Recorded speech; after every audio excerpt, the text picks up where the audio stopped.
Shocking inheritance secret, illegitimate half-siblings, hidden funds, and illegal war. When I, 25F, was 3, my grandparents passed away. They set up a savings account in my name. The account was meant to be accessed by me when I was 21. At that point it contained just over $300K.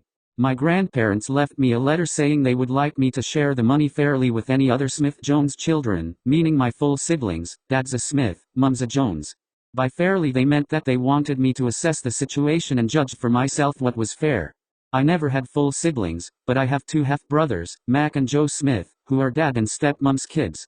Due to the specific wording my grandparents used, I legally never had to give Mac or Joe any money.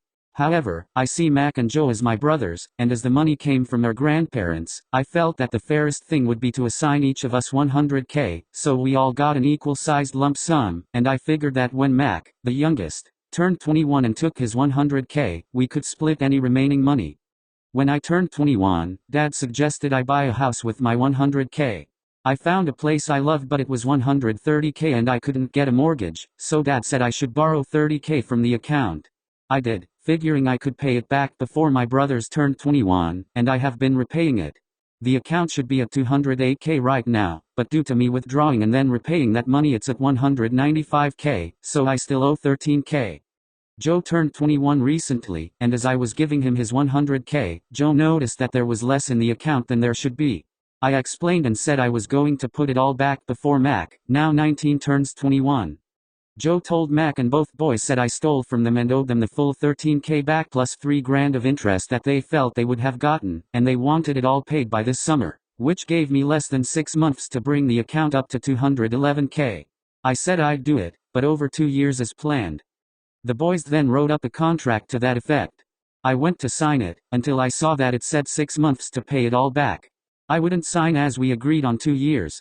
They said I should figure it out as they were entitled to that money and would be seeking legal advice. Later that day I got an email, clearly written by them, saying that they intend to sue me for the $16K, plus whatever is currently in the account, and additional damages and emotional distress on top of that. At this point in time, I'd given Joe about $50K of his $100K, because he wanted it in installments. I responded that legally, they were never entitled to any of it, and given their attitudes, I'd say they've already received an amount I deem fair, so that $50K was all they were getting.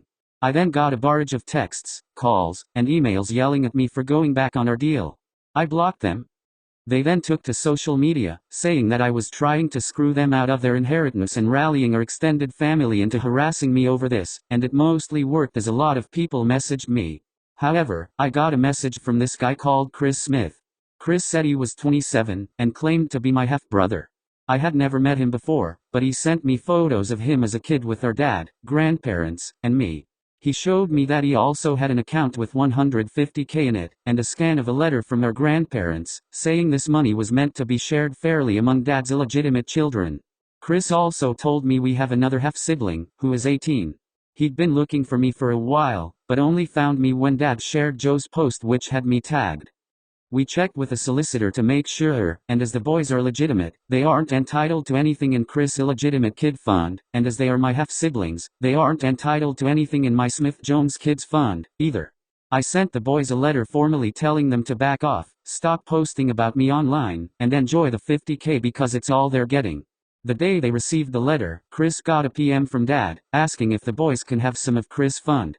Chris also said no, and told Dad we'd met. I told Mac and Joe about Chris and our other half-sibling, with Chris' permission. So it looks like my grandparents, knowing about Chris before they passed, set up 2 funds. One for the kids Dad had with my mother, who was still his wife when they passed, and one for children born out of Dad's affairs, presumably to make sure no one tried to screw anyone else over out of hurt feelings. I'm getting a lot of shit, but holding firm on my decision. The boys have realized that I won't back down on this, and it sounds like I've caused a schism at their house, as Joe has all the money and no intention of sharing, so Mac is now feeling twice as screwed. Plus stepmom apparently did not know about the other half-siblings, or that my half-sister was born after she and Dad got married, and she's made Dad move into a hotel. It sounds like Dad is looking for a long-term living arrangement outside of the family home, because it looks like she is not letting him move back in. Dad is begging me to reconsider, but honestly I'm done with all of them except Chris and my sister. Please like and subscribe. Thanks, have a great one.